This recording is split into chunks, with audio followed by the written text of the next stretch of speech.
Welcome to the Courting Happiness podcast. This is a space where self-care becomes part of your day. A space where you learn evidence-based strategies to help your life, share it with those you love, and cultivate well-being at work. I'm your host, Dr. Kortni Alston. I'm a former news director, television reporter turned happiness scholar, TEDx speaker, and transformational trainer. I also understand hardships. While working my dream job in television, I lived a nightmare suddenly becoming a young widow after 86 days of marriage. I became committed to learning more about resilience, healing, and happiness. This is how I discovered my area of research, which is positive psychology. Now I'm living my calling of training individuals and organizations on happiness. And my new chapter begins with being happily engaged. The Courting and Courting Happiness is about a true courtship. I like to say commitment with happiness. The K in courting stands for the vulnerability of sharing my story, inspirational interviews with phenomenal people, the infusion of positive psychology, and so much more. You'll learn how to commit to your well-being one episode at a time. I hope you subscribe and share. So, are you ready? Let's get started. Welcome to episode 119. I'm Dr. Kortni Alston. I am so happy that you're here. Well, it's the second week? Couple of weeks into the new year 2023, and you might be thinking about this topic that we talk about often on this podcast, and that's happiness. I say that because I watched a wonderful story on CBS News here in the United States, and it focused on the key findings of happiness.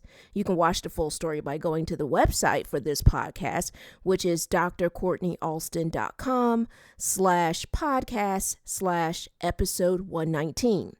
Well, the story aired on CBS Sunday morning with Jane Pauley. I absolutely adore all things Jane Pauley. For those of you who may be new to the podcast, I'm actually a former television reporter and news director, now turned happiness scholar. And so I talk about journalism quite a bit, along with happiness quite a bit, because on top of being a happiness scholar, I am also a chair for a Department of Communication, Art, and Design, and I'm also a associate professor of journalism and communication.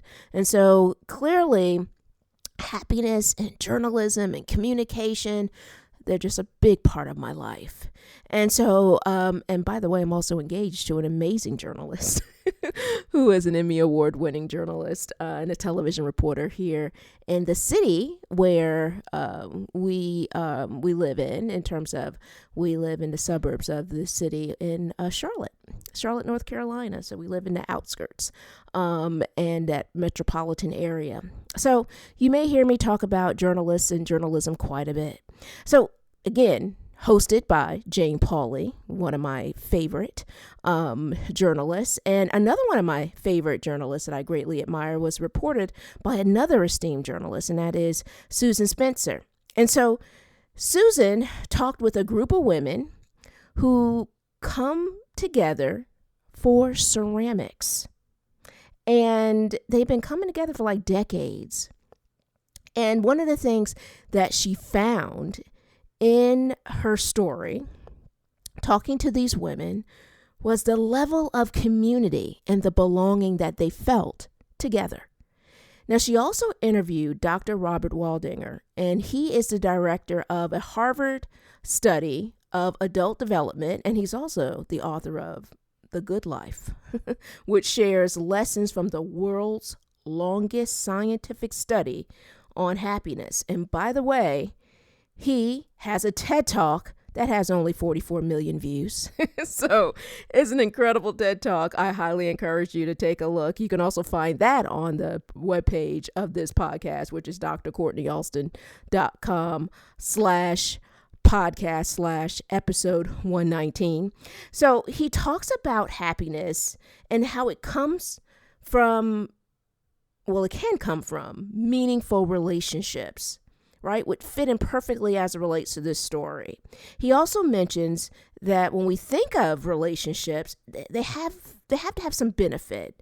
And he adds this: the 3:00 in the morning relationship, the person you could call if you were really hurting or in trouble, we think everyone needs one of those, at least one. I'm just going to pause on that. The 3 o'clock in the morning relationship, he calls it. The person you could call if you were hurting or in trouble. And we think everyone needs one of those. And he reiterates, at least one. So I often discuss the importance of positive relationships on this podcast, and I share this in training sessions when I'm working with organizations and also sharing research in regards to positive psychology, especially as it relates to workplace well-being and the development, of your, I offer this in terms of developing your self-care squad. I call it your self-care squad.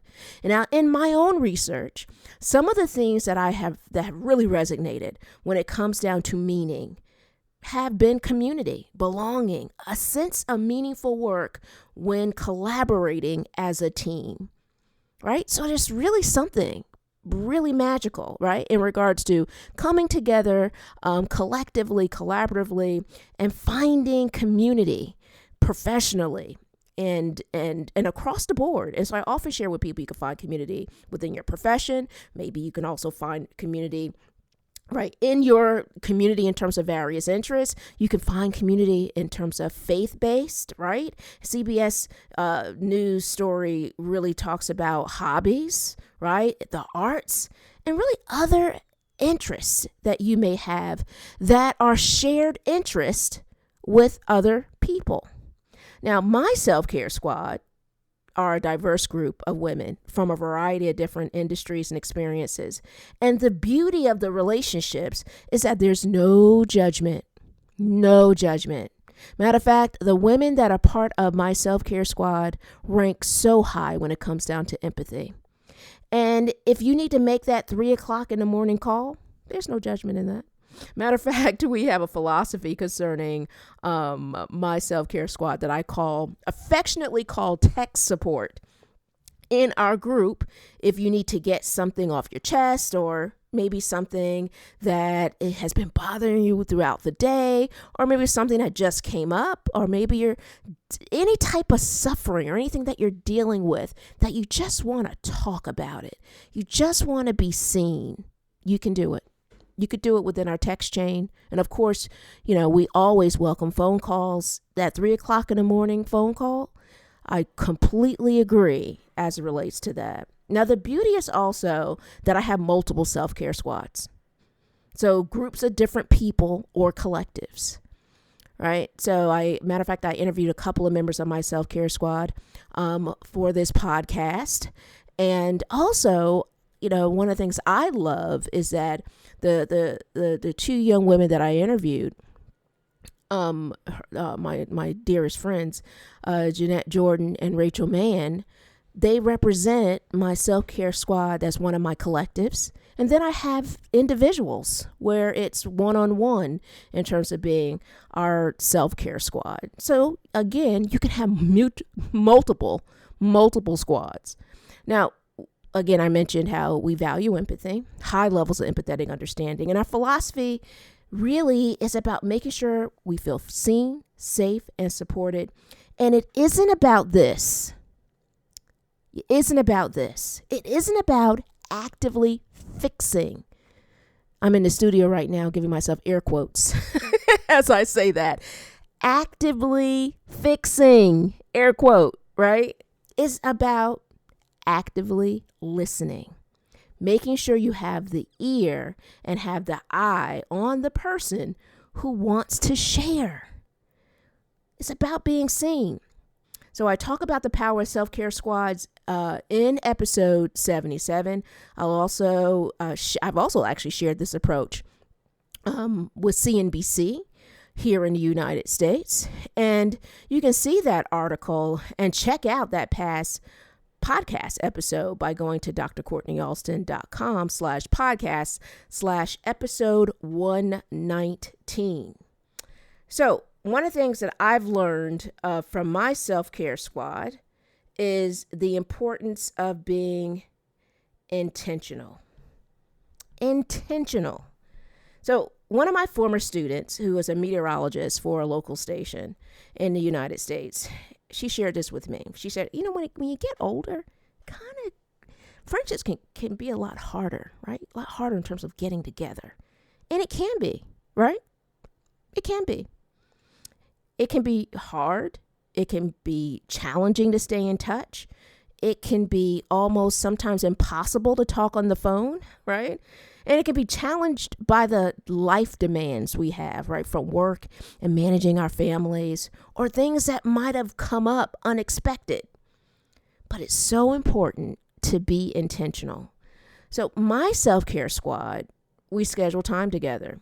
It can be a Google Hangout. It can be checking each other out on FaceTime. And it could be a virtual coffee date or in person. I've had dinner dates with friends virtually. I mean, it's fun. It's fun. Especially when you're dealing with the fact that your friends are all over the world, like mine, and all across the country. It can also be that car ride heading home from work. I have another friend that is our thing. We will speak in the car a lot, driving from work. And especially when I did that 2-hour commute at my other university. Yes, my commute was 2 hours one way, 4 hours round trip. So we would talk a lot. Now I am at a university that is in my community, which is wonderful because I feel a greater sense of community at my current university, partly also because of the community that is held in terms of campus and how incredibly warm it is, an incredibly compassionate work environment it is, but also because I live in the community and I realize, boy, this is kind of challenging working 2 hours away and not having a sense of community because I felt pulled from the area where I lived and so far away it just felt so far away with where I worked, right? 2 hours one way, 4 hours round trip. I keep on saying it because it showed me a lot. So it can be challenging when there's distance. But again, there's so many different ways to be intentional, and it's so important to be intentional. So think about what that can look like for you. Are you like me with friends all over the world? It can be challenging to see each other in person. Or do you have a friend in town and it's been just so hard to get together? I have that too. I have some friends in town that it was so challenging when I was commuting. And now, since I'm no longer commuting, and now, I have all these projects underway and doing all of these things, I go, wow, I got to get together with my friends that I have here locally, right? But it's about being intentional. I will say one of the things that's making me very excited is the fact that I have decided to reach out to friends so we can get on each other's calendars. So a couple of people have come to me as friends that I met when I was working on my PhD at the University of Florida, to friends that I've known in television, in my, in part of the country. We've agreed to have monthly chats. I love it. I'm all excited about it. I'm like, oh my gosh, I have to make sure I get my calendar together, to see what times work for them. And so we can coordinate and we can have that time together. So think about what you can do to be intentional. Contact them. Coordinate your schedules. Carve out that time to connect. It's so worth it. As my friend Rachel Mann says, our self-care squad is my lifeline. So I'm so excited about you connecting or possibly creating yours. All of this will help in terms of allowing you to feel connected, allowing you to feel supported, and also allowing you to feel seen. Always remember that your well-being is your most important job, and I'm always here to help. Thank you so much for listening. Let's continue this conversation online. Email us at podcast@drkortnialston.com. That's podcast@drkortnialston.com. Join us on Instagram at Courting Happiness. Don't forget, that's courting with a K. Also, I hope you join our private Facebook community. You can find us at Courting Happiness Podcast Community. Our private Facebook group is a safe haven to share, meet more people looking to build positive relationships, focus on well-being, and create a happier life. Now, are you ready to spread happiness? We hope you subscribe and share this podcast with your family, friends, coworkers, and all the important people in your world. We release a new episode every Thursday. Congratulations on your continued commitment to your courting happiness journey. Thank you so much for listening. We want you to be well, be happier, and be kinder to yourself. We can't wait to see you next week.